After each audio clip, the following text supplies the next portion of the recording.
Alright guys, so this is going to be my Q&A for the Justice Society of America. This was the new one I put on Patreon, and I want to thank everyone who did send in questions for this Q&A as well. As always, if you'd like to be part of the next Q&A, just hit the link below, head on over to my Patreon. You guys can hit the first tier, and that'll allow you access to do so, as well as check out episode reviews, movie reviews, as well as polls that affect videos over there, as well as over here on Patreon. So, without further ado, let's get started. So, our first questions come from Brittany Digger, who asks, first question, what's your favorite JSA comic? Well, the thing is that I haven't, like, a lot of JSA stories are really hard to find, like the classic pre-52 ones that were written by Jeff Johns for some reason. Well, I do imagine they'll probably get reprinted, but still. They're right now kind of hard to find, and I haven't read a lot of major JSA stories, but I will say one that I really enjoy is, one comic I have really come to enjoy is a JSA team-up written by Jeff Johns called, it was a one-and-done graphic novel where it involved Despero and Johnny Sorrow teaming up, and it basically they unleashed the Seven Sins and corrupted several members of the JLA and JSA, and the team had to like fight their way to save the Earth. It was like Triumph and Torment. It wasn't Triumph and Torment. It was something else, but that one I really liked. For others, there was the whole there was a Kondak story that involved like the JSA dealing with international matters and Black Adam. This is where Black Adam joined the team. It was really cool. Second question, what are your thoughts about Batman Brave and the Bold Wildcat focused episode Enter the Outsiders? I really liked it. Of course, R. Lee Ermey voicing Wildcat's a big plus, but I really do enjoy how that episode really played out and showcased Wildcat like teaching the young superheroes. And there's even like a whole thing of like I really like, because I think a lot of people sleep on Batman Brave and the Bold of how good the writing is. Like when Batman goes to talk to Wildcat and he's just like, you had a heart attack, man. The rest of the league is concerned. And he's like, nah, I'm not ready to give up. And you gotta understand, Wildcat is just a boxer. He doesn't have any superpowers. Even Batman has like a genius brain and like gadgets and whatnot. Wildcat's just out there using his fists. So he was older and had a heart attack, and it's just him trying to like calm down and retire. There's actually a lot of great stories with the JSA in Brave and the Bold, actually. Anyway, but I really liked that episode. I think the one I liked more, though, is the episode that focused on the JSA battling Per Degaton, and it dealt with Black Canary living up to her mother's standard, like her mother as the original Black Canary. Like, it was really cool to see like how Wildcat and the rest of the society treated her. Because again, the Justice Society is more like a family than the League, and there's a question I'm going to get to very soon. Anyway, third question. What team dynamics would you like to see between Power Girl and the rest of the JSA? Well, Power Girl's been an on and off member of the JSA, and to see her, like, I really like when she is part of the team and really likes to hang out with, like, Alan and Jay and the other older members, but she also acts as like a, an in-between for the rest of the team, where the younger members kind of go to her to talk to her, and the older members look to her for like guidance on the younger characters. So Power Girl, I know everyone loves to make, every joke because of the, her assets. I'm putting that very lightly. But she's actually, I think they don't give I don't think they give Power Girl a lot of credit because she's kind of a maternal figure to a lot of the younger characters. Anyway, thank you for those questions, Brittany. Moving on now to Gordon Rajani, who asks, if you could add any non-DC World War II hero or character to the JSA, who would you pick? Non-World War II hero or character. Okay, so any any non-character. Space Ghost.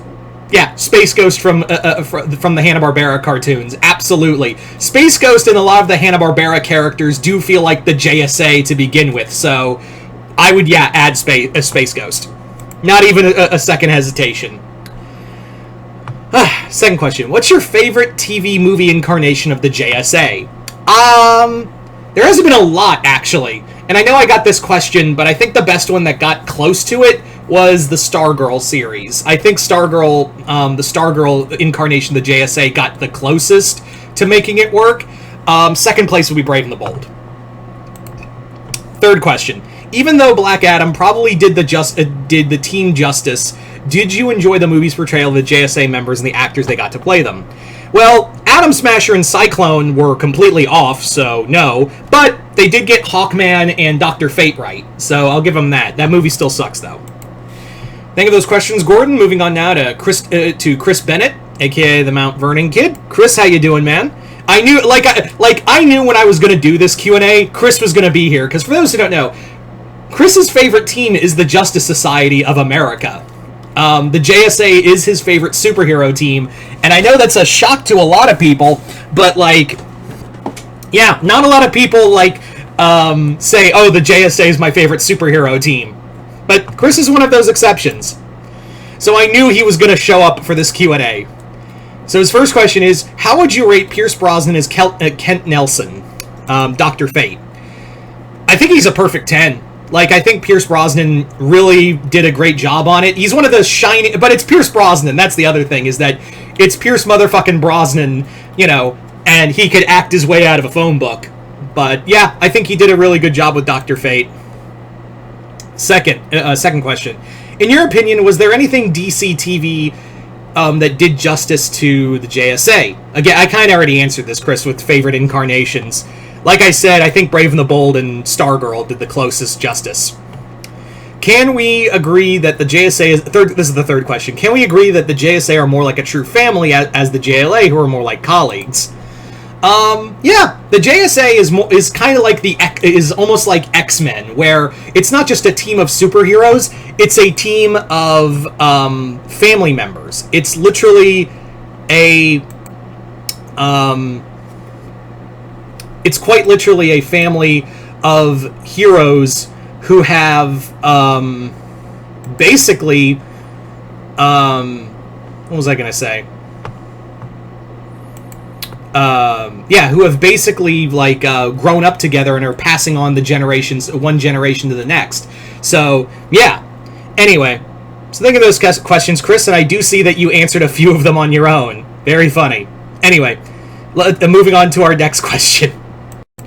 All right, so our next set of questions come from Alistair Bondman, who asks, did you remember in DC Rebirth of Batman tried to create a new JSA, claiming it would be a team of normal, non-powered people to look up to, and was filled with heroes of power with powers like Black Canary, and the time I don't remember that. I do remember there was a time Batman did create his own during post-Rebirth after Justice League versus Suicide Squad. He created his new Justice League team, and it was like Lobo and a lot of characters who were getting pimped out by the CW. Yeah. I don't remember that JLA arc. I'm sorry. Second question. We've seen a lot of stories over the years for Teen Titans, Young Justice, and Titans as up to upcoming generations of heroes earmarked by the Justice League. But for a love of a little young kid team member of the JSA, either in the modern era or weird pseudo-World War II cul-de-sac floating around, do you think a new kid young JSA book could work? That's what they're kind of doing right now in that's what it looks like they're doing in Jeff Lemire's new JSA run. That's what it feels like it's going to be, is a comic series that's going to be like a, and that's what they were kind of doing in pre-52, where the JSA was kind of slowly stepping away and letting other younger superheroes take over. So it looks like Jeff Lemire's run's going back to it. Third question. It's often been confusing when the JSA happens to, in relation to the rest of the DC universe, happen.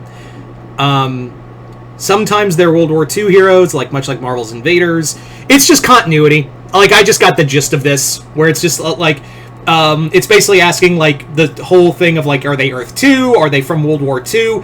I personally like when they're World War II heroes. I personally like that. It gives a generation of heroes to be inspired by. Yeah, I think it's just DC being all canonically weird. That's what it really amounts to.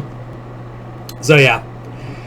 All right, thank you for those questions, Alistair. Moving on now to Bill McLaughlin, who asks, who is your favorite member of the JSA? And I see Chris already answered the question.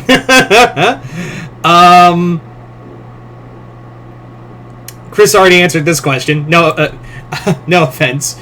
But I would say my favorite member of the JSA would probably be, I like Scott. Probably say Jay. Yeah, Jay Garrick. Alan Scott's cool, but Jay Garrick is like, he's the original Flash. He is the Flash that is like known as the grandpa of all the other speedsters. So definitely say Jay Garrick. Second question, who would you want to write a JSA ongoing?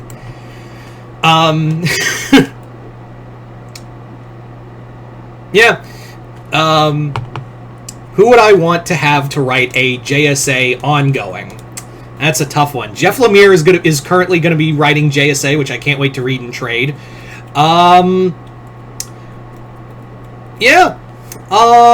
That's a tough one. Joshua Williamson writes everything, so I'm gonna keep him out just because it's like, oh my god, dude, you write everything for you write almost every comic nowadays. Jeff Johns came back to write JSA, and that turned out to be a shit show because he was doing like 30 things at once and could barely keep on time with anything. But he clearly had a love for it, no offense, but yeah. I would say probably, like, who I would pick. Man, this is a tough one. This is a really fucking tough one. Al Ewing. Yeah. I know that might be a go-to answer, but Al Ewing would be pretty cool to see his take on the JSA characters. Yeah.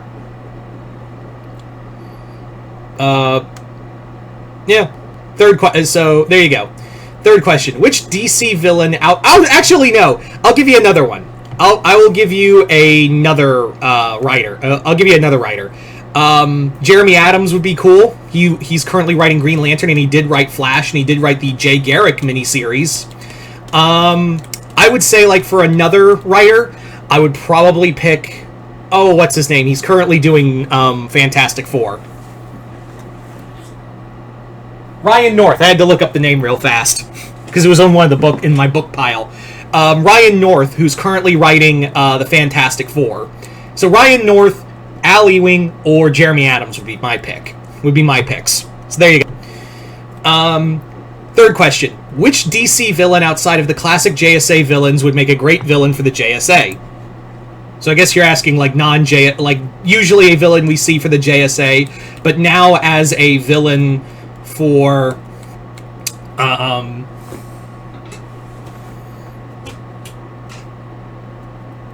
the JSA, yeah, like JLA villain, now a JSA villain. Probably see Vandal Savage. I mean, we do see Vandal a few times, but Vandal's always everyone's villain, so Vandal would be one. He's not necessarily a JSA villain. I would probably also say I'd like to see the JSA fight Darkseid. Yeah, I think that'd be pretty cool to see the JSA and how they would handle Darkseid on their own without the Justice League's help. I think that would be pretty cool. Who else? Brainiac. That'd be a fun one. Or Zod. There you go. Those are just you. Thank you for those questions, Bill. Moving on now to Imagine 8, who asks, if the Justice League were out of commission, what members of the JSA could fill the roles of the original 7? Alan, Jay, Fate, Spectre, Power Girl. For the original, so we got 5. Shazam, because he is a member of the JSA sometimes, and Mr. Terrific. There you go. That's your answer right there. Second question. As powerful as he is and his place in the DC Universe hierarchy, do you think the Spectre should still be written as a member of the JSA? Yeah, I still think that. I know he's like the most powerful being in the DC Universe, or one of the most powerful beings, but still I feel like him on the JSA just feels right. Like, he was an original member, so I would really prefer him to be part of the JSA in some capacity. So yeah. It just does feel weird because it's like, you gotta... And then at the same time, though, I will say that, like, they still gotta, like, nerf the Spectre. Because, like, the Spectre can do anything, so why does he need a team? So, you'd have to, at least in the original JSA comics, they were like, well, he's connected to not Jay Garrick, but Jim Corrigan, excuse me. He's connected to Corrigan, and he's basically, you know, connected to a mortal coil that can't take that strain. His spirit can't take that kind of strain, so he's kind of nerfed. So maybe something like that, but then at the same time, it's like, you're nerfing the Spectre. It's a tightrope. Third question.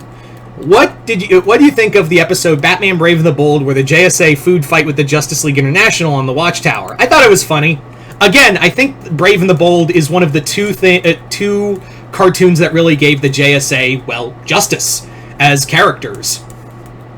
Yeah. So there you go.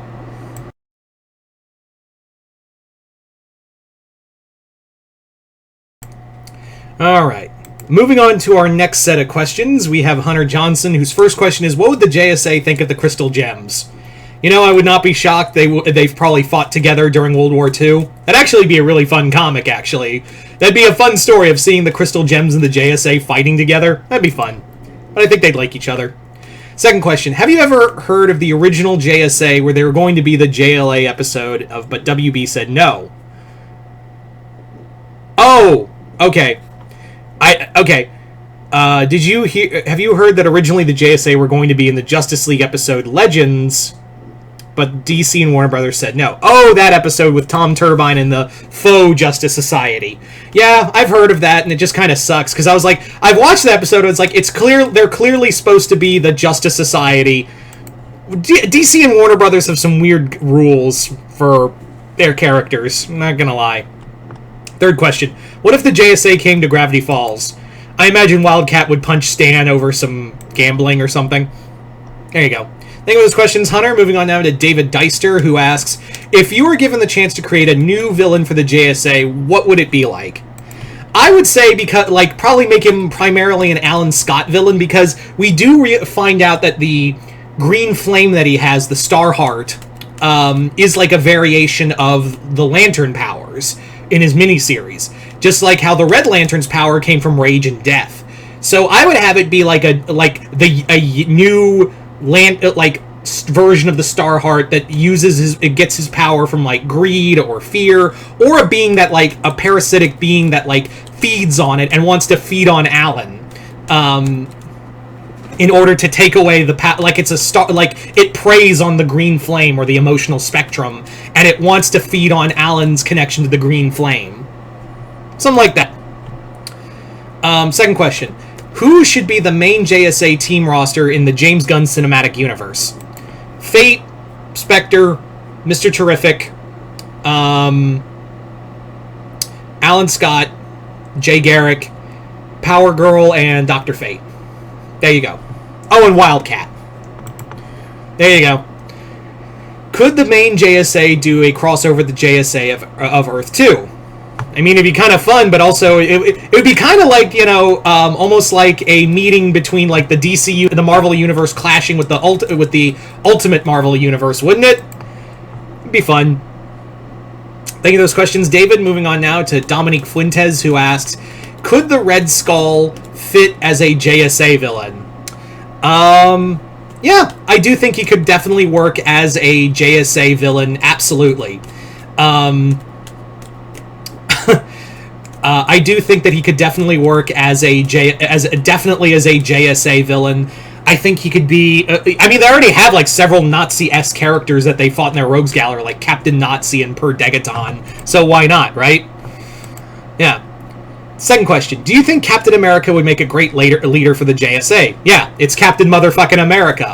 He could lead a bunch of spoiled spaghetti into battle, and they'd probably win. It's Captain America. Third question. How would you pitch a JSA comic? I would probably do I would probably say that maybe focus on their time in World War II, like a bunch of lost stories. Like have it not have it be like each arc is a different story set during their time during World War II, because we only get like brief flashes here and there of their time in World War II. So I do think it would be kind of fun to really play with that. I think it would be a lot of fun to see how they could do something do a fun comic like that, just them in their younger years. Thank you for the questions, Dominique. Moving on now to Tom Hibbert, who asks, what would you say was the biggest difference between the Justice Society and the Justice League? I think Chris said it best in the comments below. The Justice Society is more like a family, while the Justice League is more like, aside from Superman, Batman, and Wonder Woman, and also like Flash and Ollie and Hal, and little friendships here and there, it's more of a bunch of work friends than anything else. Whereas the JSA is like literally a family. So there you go. That's the biggest takeaway.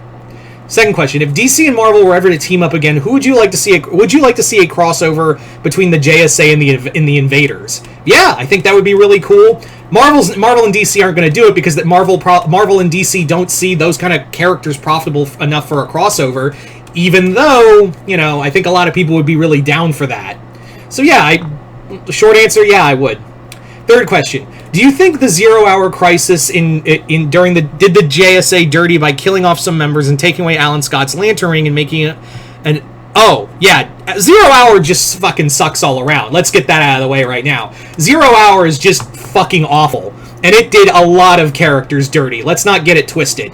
So yeah, fuck 0 Hour. Alright, so there you go, guys. That is pretty much the JSA Q&A. I want to thank everyone who sent in questions. And as always, if you guys would like, guys would like to be part of the next Q&A, just hit the link below. Head on over to my Patreon in the link in the description below. Hit the first tier. That'll allow you access to do so, and you guys can go from there. But other than that, hope you all enjoyed this. I'm Mr. Multiverse. I'll see you next time in the Multiverse.